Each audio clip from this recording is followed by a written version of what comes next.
Ankasitrahana indray tompoko lasy tompoko vavy ny fanjohinao tsy tapaka ny fahita lavitry MBS amin'izao matinaly izao talata fahasivy ny volana aprily taona 2024 tonga so indray ato amin'ny fotoana ny vaovao resaiko ampanajananao anaraka ny vaovaontsika katramin'ny farany vaovao mahakasiky ny resaka politika sy ny manana ny fifidianana solombavambahoaka karany mahazatra no andesitsika manomboka an'izany nagnano fidinana ifotony teny anivon'ny fiarahamonina izay misy azy ny candidat avy amin'ny antoko team sy ny vovonana K25 ao amin'ny boriboritany voalohany tamin'ity andro niany ity notarian'ny ramatoa Anitra Razafimanatsoa izany izay lohalisitra ihany koa ao anatin'ireo candidat izay natolotry ny team K25 ireo tamin'izany no nanaova ny fanentanana fa tokony fotoagna izao andehanana mijery ny anarany mpifidy ao anatin'ny lisy mpifidianana fa eo ihany koa ny fanentanany sahady dian'izao ny olo jiaby olo pirenena mba andray anjara amin'izany fifidianana ho tanterahana amin'ny fafito amby roapolo ny volana May izany ankoatra izay moa dia nisy ny tafatafa ny fanaovana tamin'ireo olo tsotra olo pirenena teny amin'ny boriboritany voalohany teny an-toerana nagnaraka an'izay Rina Rabe Mananjara sy Manora Andriamalala mitatitra amintsika ny andindininy. Tetsy Andavamamba anaty azo voalohany no toerana nalehan'ny candidat solombavambahoaka atolotry ny team K25 ho an'ny boriboritany voalohany lisitra tarihan'ny Anitra Razafimanatsoa nambarany tamin'izany fa ilaina amin'izao fotoan'izao ny fijerena ny anarana any anatin'ny lisy mpifidianana nampahafantarina ihany koa ny antsoina hoe asan'ny solombavambahoaka ny zava-misy amin'izao fotoana izao ihany koa anefa dia tsy azo jerena fotsiny ireo vahoaka izay tena sahirana na dia andraikitry ny fahefanam-panatanteraka aza ny manao ny asa dia mitondra izay avoatsirambony tanany izy ireo ary dia nisy ny fanolorana vary. Ny fijerena ny anarana ny amin'ny fokotany dia asa lehibe ary anisany midinana ety fotony amin'izao fotoana zao ary tsy efa nanomboka efa fotoana elaela kely zay no nanomboka zay fanentanana ny olona andeha hijery ny anarany ary fidy indrindrandrindra zany amin'ny fotoana 17 volana May io zany. Anisany ahitana olona maro sahirana ny any Andavamamba anaty azo voalohany ka tsy afaka hijery fotsiny ny fijalian'ny vahoaka ny tenanay araka ny nambarany Anitra Razafimanatsoa ihany no amafisany fa dia ilaina ny fanentanana ny tsirairay amin'ny fahatongavana mifidy amin'ny datin'ny 17 May 2024 anatotosana ny fifidianana solombavambahoaka eto amin'ny firenena. Eo amin'izay fanomanana ny fifidianana solombavambahoaka izay atrany araka ny fahitantsika jiaby dia maro tokoa ny tanora no liana tamin'izao fandraisana anjara ho fidina amin'ny fifidianana solombavambahoaka izao anisany mbola hisantatra an'izany sambany eo amin'izy ireo raha hoan'ny candidat avy amin'ny antoko team K25 ao amin'ny distrikany Beroroa sy ao amin'ny distrikany Morondava no hirotsaka amin'izany ao solombavambahoaka izany.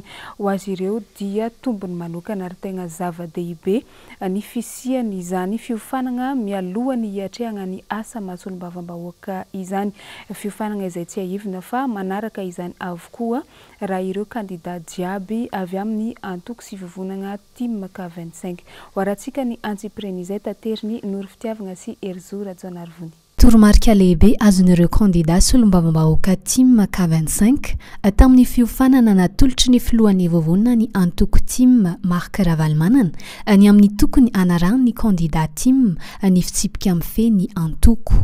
Io nambaran'ny candidat laharana faharoa natolotry ny antoko io avy ao amin'ny distrikany Beroro Tandrinay Patrick Hubert Androany. Zava-dehibe ho iatrany ny fanazavana ny fijoroan'ny solombavambahoaka amin'ny heviny manokana ho fisorohana ny resaka famadibadiana palitao. Fa amin'izao ankatoko ny fifidianana solombavambahoaka izao laharam-pamehana ho an'ity candidat ity ny hijerena ny resaka tsy fandriam-pahalemana eo ihany koa ny tsy fisitrahany vahoaka any an-toerana ny tambajotra sy ny aterneto amin'ny tokony ho izy. Efa miasa zany zao satria efa manatona ny tompona andraikitra rehetra zany zay amin'ny famahana ny olana zay ao Beroroa anisan'izay amin'ity resaka communication ty zany hoe réseau any amintsika zany efa hita hoe tsy mandeha mampalahelo ny zavatra misy any zavatra misy am'izay tsy fitazomana an'izay tiky politika izay rehefa misy ny sivana natao dia rehefa tsy tafiditra anatin'ilay sivana zany ny olona sasasasany dia lasa mandeha milatsaka amin'ny antoko hafa indray zay zavatra zay tsy ekena efa ny fanarahana efa misy soniange amin'ny zavatra formulaire ny soratany iny hoe ahoana ianao rehefa tsy voatazona amin'ity sivana ty moa ve ianao anohana ny candidat team 25 namanao sa anao tsy anohana sa anao ivadika ny rehetrarehetra samby nanao hoe anohana ny candidat team 25 namana fa maninona zany hoe misy ny mivadika zay zavatra zay mazava-dehibe ny etika politika okatsika hipetraka amin'izay anana an'izay etika politika zany. Anisan'ireo candidat samba niditra tamin'ny raharaha ihany koa Andriamatoa Maharo Jean avy ao amin'ny distrika ny Morondava. Laza kosa ity candidat ity fa hafa ihany zany hoe candidat mirotsaka amin'ny anarany antoko izany noho ireo tombotsoa azo raha tsy ilaza ny fisian'ny fiofanana manokana ho azy ireo mba ahafana mampivelatra amin'ny tokony ho izy ny faritra misy azy ireny. Etsy andaniny ny ijerena akaiky ny fotom-piarian'ny vahoaka any antoerana ary ny resaka tsy fandriam-pahalemana no laharam-pameana ho azy manokana. Isorana ny président Vaovao nagnomeny zay fiofanana zay satria voasambanay zao no mirotsaka agnatin'ny antoko dia zay zany no avantage amin'ny firotsahana agnatin'ny antoko. Tena hita hoe misy fiavahany mihitsy amin'ny maha-candidat ny antoko raha ohatra ka antoko tsara. Zaho zany mahita fa antoko tsara ny antoko team satria tsy mijery fotsiny ny mpikambana ao aminy indrindra fa ny candidat fa manome fiofanana hoentina miatrika ny raharaha-pirenena. Dia isaorana zany ka filoha Vaovao aloha nanao an'izay fa tsy mitovy amin'ny indépendant izahay satria avy amin'ny antoko. Ankoatra izay efa vonombonina ny candidat solombavambahoaka team hiatrika ny fifidianana ny 7 Mey izao. Isy amin'izy reto no hiatrika ny pré-campagne atoato. Mbola hijanonantsika ny tafatafa izay nifanaovana tamin'ireo candidat ho solombavambahoaka avy amin'ny team 25 tany amin'ny faritra atsimotsimo iny. Anisan'izay ohatra ny tao amin'ny distrika ny Ampanihy, eo ihany koa ny avy amin'ny distrika ny Sakara iny izay samy milaza sy maneho ny fahavononany amin'izany fiatrehana ny fifidianana ho solombavambahoaka ho avy izany. Hoarantsika ny fanadihadiana mahakasika izay mbola tanteriny noro fitiavana sy herizora Joanarivony hatrany. Vonina tanteraka amin'ny fiatrehana ny fifidianana solombavambahoaka ny 7 Mey izao ny candidat natolotry ny antoko team 25 nambaran'izy ireo fa ampy tsara hiatrehana ny fifidianana sy hoentina amin'ny fampandehanan-drara rehetra amin'ny fampandrosoana ny faritra misy azy ny fiofanana. Ho an'ny candidat avy amin'ny distrika Nampany Elay Saore Mahavatsy fa laharam-pameana ny ampiray ny distrika Nampany mba ahafana miroso makany amin'ny tena fampandrosoana. Anisany ary tena anisany mitondra hery lehibe hoahy ny nahazahoaka ny fifohanana iny sy ny fifandraisana amin'ny antoko team. Ny Ampany anisany district stratégique ao anatin'ny Antsimondrefana, ao anatin'ny province ny Toliara. Anisan'ny district manana ny mahizy azy izy io ny mahagaga dia mbola Ampanihy vao maika latsaka agnatin'ny lavaky raha ampitahagna amin'ireny district izay niaraka niainga taminy. Ireny zany dia tsy maintsy ho jerentsika miaraka amin'ny député namana ao amin'ny antoko team ny lalàna hifehiny regny raha regny hoe ino ny tombotsoantsika amin'ny Ampanihy miverina amin'ny vahoaka. Tsy mora ny fanomanana ny fifidianana hoy kosa ny candidat solombavambahoaka team avy any amin'ny distrika ny Sakara Rakotondravelo Emile fa avonina trano izy ireo na dia sarotra aza izany ny amin'ny fanatrarana ny tanjona amin'ny fampivelarana ny faritra indrindra any amin'ny distrika ny Sakara araka ny hanambaran'izy ireo androany ka ny jerena manokana izay ahatsara ny fiveloman'ny mponina any antoerana no atao loalaharana ao anatin'izany. Raha izahay manokana ny lara-pahamehana dia ny fanamaivanana ny fahasairanana ny vahoaka ao amin'io district ny Sakara io. Ny solombavambahoaka nefa tsy manana azo lazaina hoe fitadiavam-bola zany na ataontsika hoe tetikasa ahafahana manamaivana n'izany fahasahiranan'ny mponina izany, kanefa izahay dia vonina ny hiara-iasa amin'ireo be ny tanàna ireo hitarika an'izy ireo hanoro an'izy ireo amin'ireo fomba rehetra hanamavanana ny resaka fahasahiranana amin'ireo mponina ireo. Tsy aivina natao anaramasy fotsiny ihany ny fahefana mpanatanteraka, eo koa ny amin'ny famolavolana ny lalàna eny anivony anteny miram-pirenena ny solombavambahoaka. Fa ilaina ny mamolavola lalàna mifandraika amin'ny filan'ny tanora ankehitriny araka ny nambaran'ny candidat ho député avy ao amin'ny distrika ny Atsimondrano Andriamatoa Alain Ratsimbazafy. Nambarany ihany koa fa ilaina ny fikarakarana ny tanora raha toa ka te hanana firenena vanina. Isan'ny tarigetra apetraka ity candidat avy amin'ny antoko timaka 25 ity lasteo izany. Fanadihadiana tateriny Germaine Menjanahary sy Mathieu Prince. Ny tanora no avy ny firenena, noho izany dia ilaina ny fametrahana ny lalàna mifanaraka amin'ny etaetan'ireo tanora mba hisiny ny fampandrosoana eto amin'ny firenena hoy ny candidat izay ho solombavambahoaka atolotry ny timaka 25 ao amin'ny distrika ny Atsimondrano Andriamatoa Alain Ratsimbazafy raha ny resaka makasika ny zavamisy eo amin'ny sehatry ny tanora amin'izao fotoana izao ity candidat ity. Isan'ny tarigetra ho apetraka ho izy ny fanaovana lalàna izay mamaly ny filan'ny tanora eo amin'ny sehatra rehetra na ara-sosialy indrindra fa ny ara-politika. Raha ny fantatra tokoa mantsy dia ity candidat ity no isan'ny zandriny indrindra ary efa isan'ny tazona andraikitra lehibe toy ny nabe ny tanàna azy. Mila jerena manokana ny tanora ho izy satria ireo no isan'ny fototry ny fampandrosoana. Voalohany indrindra dia efa 12 taona no nitatana commune ambanivohitra Ambohidranoka. Midika zany fa efa 12 taona na mihoatra an'izay no efa nidiraka ato anatin'ny politika. Mahatsapa fa ilaina ny fandraisana andraikitra ho fampandrosoana ny firenena ka tsy vaovao amiko ity dingana irosoana amin'ny fifidianana solombavambahoaka ny Madagasikara ity.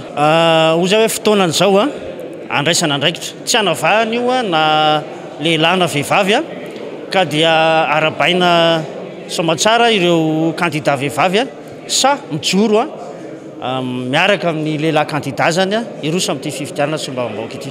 Mazava ho azy fantatsika tsara fa ny tanora ny hoavin'ity firenentsika ity ka amin'izao fotoana izao raha mandray andraikitra izahay ary koa ireo tanora mitovy aminay reto dia hibanjina indrindra zany hoe hoavin'ny firenena zany.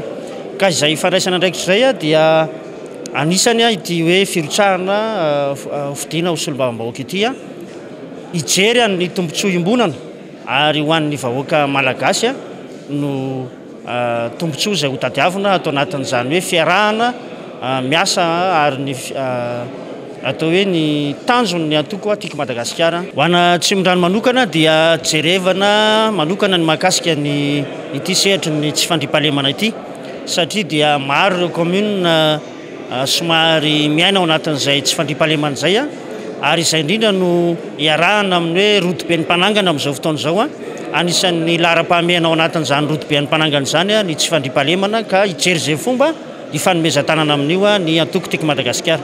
Tsara moa ny manamarika fa efa ao anatin'ny fanatanterahana tanteraka ny fidinana ifotony ity candidat ity amin'izao fotoana izao. Mampafantatra ny maha-candidat azy rehefa nazy tsodrano tamin'ny filoham-panorona ny antoko dia Andriamatoa Marc Ravalomanana.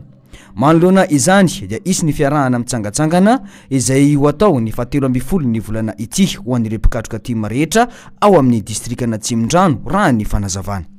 Vaovao eo amin'ny lafiny fampianarana ambony kosa indray ny fody jiaby ny varavarana teny amin'ny université ny Antananarivo tamin'ny nanomboka maraindray teo tamin'ity andro niany ity. Tsy inona no antony izany fa no ny fitokonana ny CSS sampagna Antananarivo izay niankina indrindra tamin'ny tsy famalian'ny fitondram-panjakana ny fitakiana izay nataon'izy ireo rango ela. Nandeha teny an-toerana ary nitatitra ny zavamisy makasika any izany nory fitiavagna sy erzora jonarvony tandindomindoza ny fanabeazana eto Madagasikara amin'izao naneho ny atezerany tamin'ny fitondram-panjakana androany ny teo anivon'ny CSS sampana Antananarivo ivondrona ny foibe mpikaroana sy ireo mpampianatra mpikaroka mpampianatra izany indrindra no antony nanakatona ny mpampianatra ny vavahady be miditra ao amin'ny université Antananarivo nambarany teo anivon'ny CSS fa tsy mijery azy ireo ny fanjakana ary toa mitarika any amin'ny fanakatonana tanteraka ny varavaram-pianarana ao amin'ny taona fotsy na année blanche izany tsy fiainona azy ireo izany manoloana ny fanginana sy tsy famaliny ny mpitondra fanjakana reo fangatahana napetraky ny CSS Sampanantananarivo dia midika fa manosika ny fanidina ary ny tsy fisiny ny fampianarana ho taona fotsy amin'ity taona ity. Efa ray volana mahery zay no nitaky ny antso ny amaliny ny fanjakana ny zany eta zany ny mpikaroka mpampianatra sy ny mpampianatra mpikaroka eto anivon'ny fampianarana ambony sy ny fikarohana ara-tsiansa fa dia tsy misy mihitsy valiteny.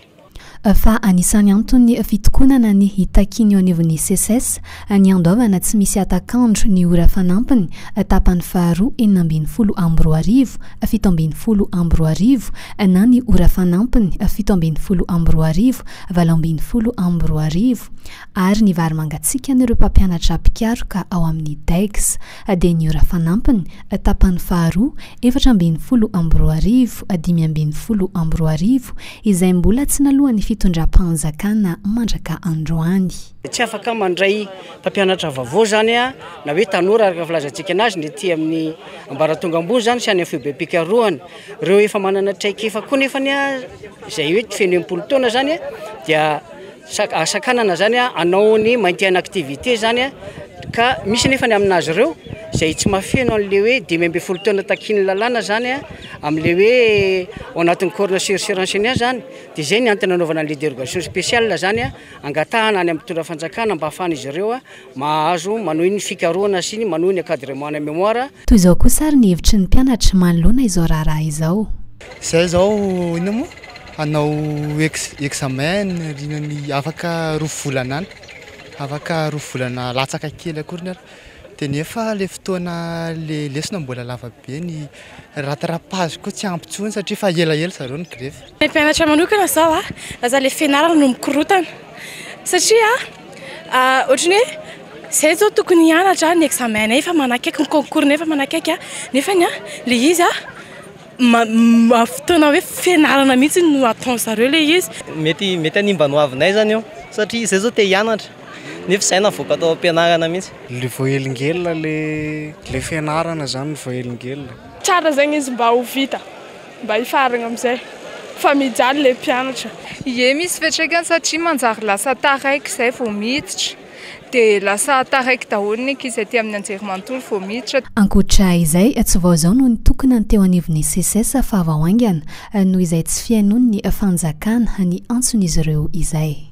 Impodiangatsika kely ny resaka fanomanana ny fifidianana nanambara nisy fa maro ny lesoka izay nitranga nandritra ny fifidianana filoham-pirenena teto amintsika farany teo iny izany indrindra no antony nagnanaovan'izy ireo ny fampiofanana ho an'ireo olona izay tokony hanao izany amin'izao akatoky ny fifidianana solombavam-bahoaka izao. Nory fitiavana sy erzora jonarvo no mitatitra ny andindininy izay. Mbola tsy ampy 100 ny kandida solombavam-bahoaka no nanolotra ny anaran'izay ho mpitantana ny volany amin'ny fikarakarana ny fampielezan-kevitra amin'izao. Eo koa ny anaran'izay solitena azy reny eny anivon'ny CENI.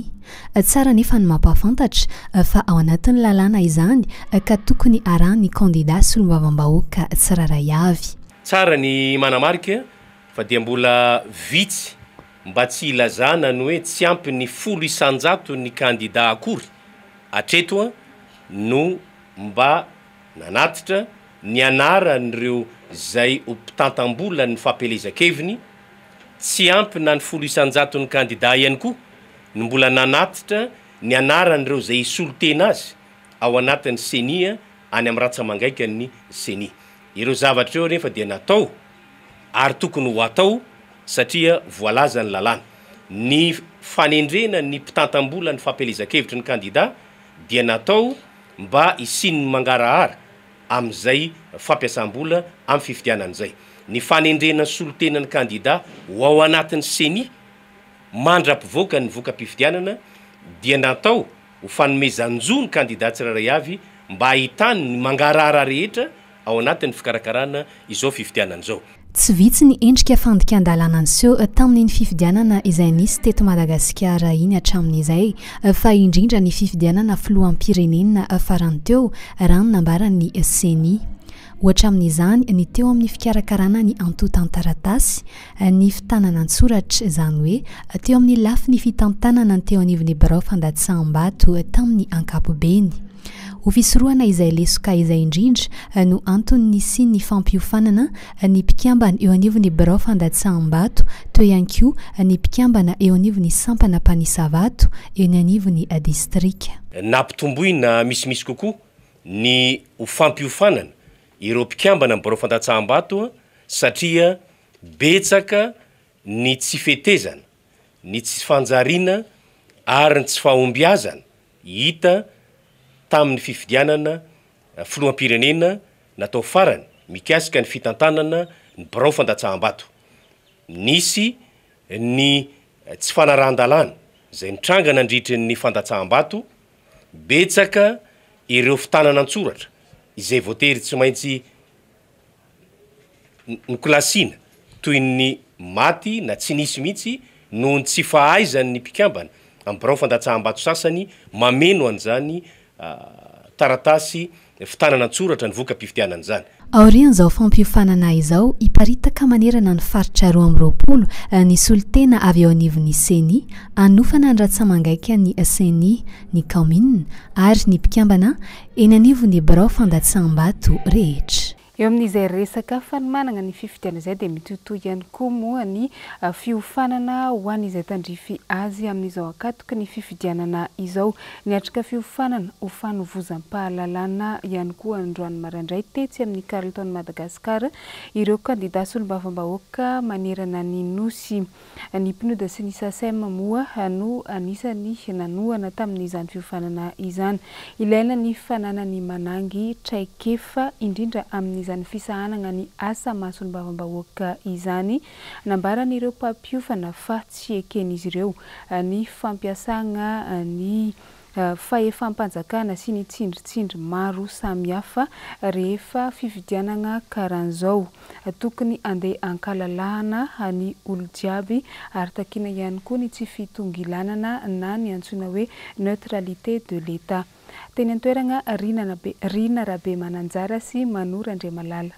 Maneho ny fandraisan'ny vehivavy andraikitra eo amin'ny fiainam-pirenena ny filatsahana hovidiana ho solombavambahoaka. Ilaina nefa ny fananana fahalalana sy traikefa amin'ny fisahanana izany andraikitra lehibe izany.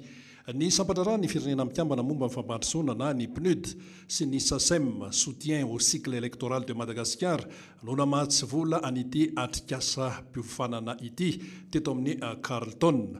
Misy 220 ny vehivavy kandida solombavambahoaka manerana ny nosy izay maneho ny 3.7 isanjato ny kandida mpirotsaka ho fidiana solombavambahoaka. Nambaranteto fa na ny lalàna eto amin'ny firenena toy ny lalam-panorenana na ny lalàna sy ny fifanarahana iraisam-pirenena dia mametraka mazava ny fitovian'ny zon'ny lehilahy sy ny vehivavy saingy ny fampiarana no tsy ampy. Zava-dehibe ny fanovozam-pahalalana toy itony raha ny nambaran'ireo vehivavy kandida solombavambahoaka.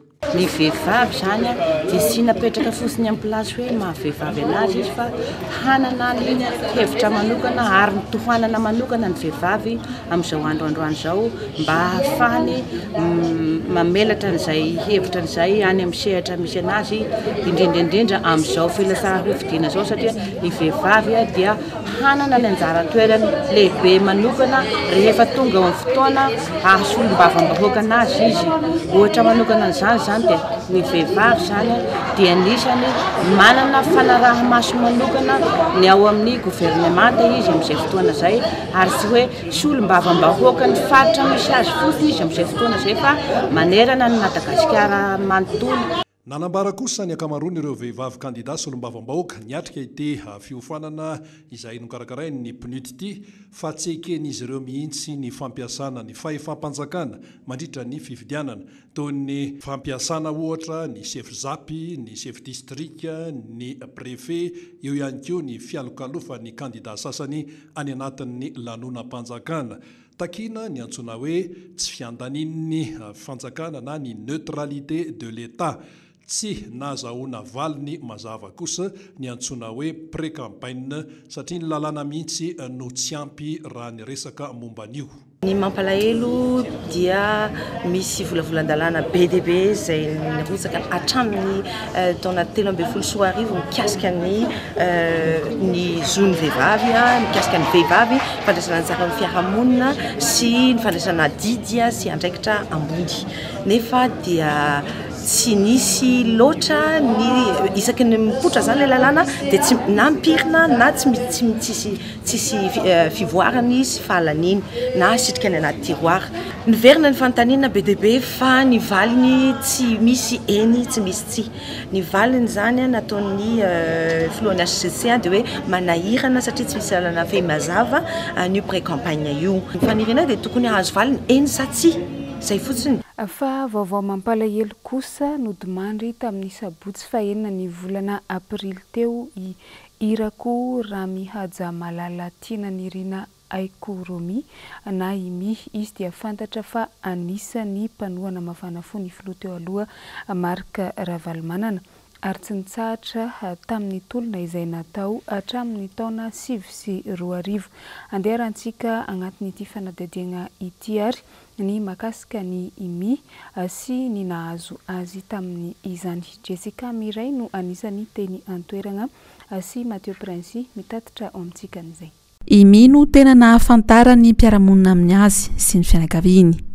Tovavy be fitiavana izy ary tia mitsikitsiky raha nambarany irainy. Ny fahavelomany tompoky Romi dia zaza tsotra izy zany, manana fotoana fahatezerana izy na amin'ny namany ary zany tezitra fa izy zany tsy mba manoam-po na amin'ny fianakaviany zany na teo amin'ny fiarahamonina fa miezaka foana izy zany mandray zany na teo ary zay piraitam-po tamin'ny kozinay tamin'ny piraitam-po fa izy zany tena niezaka mihitsy izy mirahavavy zany tena niezaka amin'ny koziny sy ny koziny hoe na rehefa fianakaviana fantatro izy dia zahako foana zany tia olona satria ny andro iainako izy dia natokana ho fitiavana. Nodimandry ny sabotsy faheniny volana aprily teo izy tampoka ny fahafatesany satria tsy narary akory. Mitantara ny zava-nisy ny sabotsy teo ny reniny mi.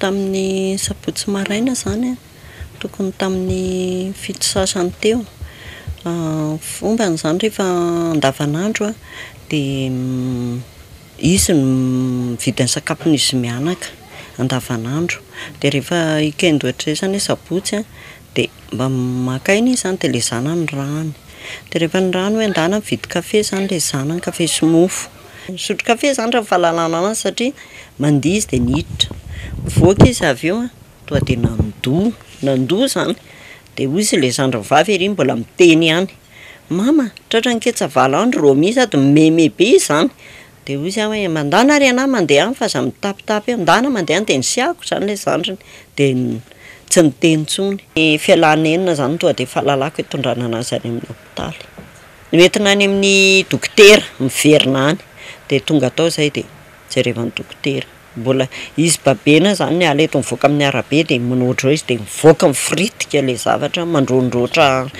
ohatra ny kafe any izy fa mandroatra dia tonga tao amin'ny dokotera dia izy tena zavatra hafa ty zay nataony dokotera zany. 20 taona izy izao nindao sy ny fahafatesana izao ary namelaka amboty iray. Imi dia anisan'ny mpanohana mafana fo ny antoko-tim sy ny filoha-mpanorina azy Marc Ravalomanana. Tsy nitsahatra mihitsy ny tenany tamin'ny hetsika rehetra nataony tim hatramin'ireny tolony 2020 ireny. Fa io zanako zany dia tena hoe tena nahery fon'ny tolona io ary tiany dada sy neny izay mianaka moa na be voka izy na be voka nomboka 2009 nakaty izy mirahalahy reo ny zanaka zanany 20 taona io dia ny zanako 10 taona dia mandrakitsika amin'ny teny zao za be voka n'ilay zanako 10 taona nanomboka nandeha ny tolona 2009 jusqu'à mandrapa tonga avy ny data miverina teto fa tena tsaroko zany hoe zay mianaka zany de tena hoe tena akaiky mifonay mianaka data sy neny. Ny alarobia izao moa no anatanterahana ny fandevenana ao amin'ny fasan-drazany ao alarobia ambony loha izahay avy ato amin'ny MBS dia mirary fiononana feno hatrany ho an'ny fianakavian'ny mi. Eo amin'ny lafiny fahasalamagna kosa indray nampahafantarana tamin'ny fomba ofisialy omaly ariva ny momba ny tetikasa access santé izay tsy inona izy io fa fitohizan'ny fiara-miasa eo amin'ireo mpiara-miombonantoka avy any Etazonia sy ny ministeran'ny fahasalamam-bahoaka malagasy. Manoloana izay indrindra dia faritra 30 manerana ny Madagasikara no mahazo tombony amin'ny izany ho fagnatsarana ny tontolon'ny fahasalamana eo amin'ireo vahoaka malagasy jiaby. Hoaratsika ny andindin'izay eo amin'ny rindrantsary ny Mathieu Prince. Faritra 30 eto Madagasikara izay hita fa tena marefo amin'ny resaka tolotra ara-pahasalamana no omena tombony amin'ny tetikasa access santé. Mbola betsaka ny zaza maty eo am-pahaterahana sy ny vehivavy misedra olana mandritra sy ao aorian'ny fitondrana voaka eto Madagasikara. Hojerena manokana ny momba izany. Fantatritsika fa anisan'ny mbola ambony ny tahampahafatesan'ny reny sy ny zaza eto Madagasikara. Karaha araky ny nazavaintsika teo raha vao mahazo fitsaboana sahaza ny reny sy ny zaza dia ny mbola any amin'ireny mpisehatra ara-pahasalamana agent communautaire ireny dia ny mbola eny amin'ny centre de santé de base mahazo tolotra ara-pahasalamana sahaza dia mazava ho azy hidina ny tahampahafatesany reny sy ny zaza. Maro ny fanampiana ataon'izy ireo mandritra amin'izao amin'ity programme access santé ity na dia tsy ilaza fotsiny ary amin'ny hoe fanofanana sy ny fanamatsiana fitaovana ataon'ny programme access. Mifampitohy ny fanomezana tolotra ara-pahasalamana omenan'ny vahoaka mianga avy amin'ny fisorohana, ny fizahana ary ny fitsaboana ny aretina sy ny fandraisana an-tanana. Anisany zavatra ao anatin'ity programme santé access ity dia misy ilay atao hoe continuum de soins. Ny atao hoe continuum de soins dia fitohizan'ny fitsaboana sy fizaham-pahasalamana amin'ny lafiny anankitelo. Ny lafiny voalohany dia momba ny olombelona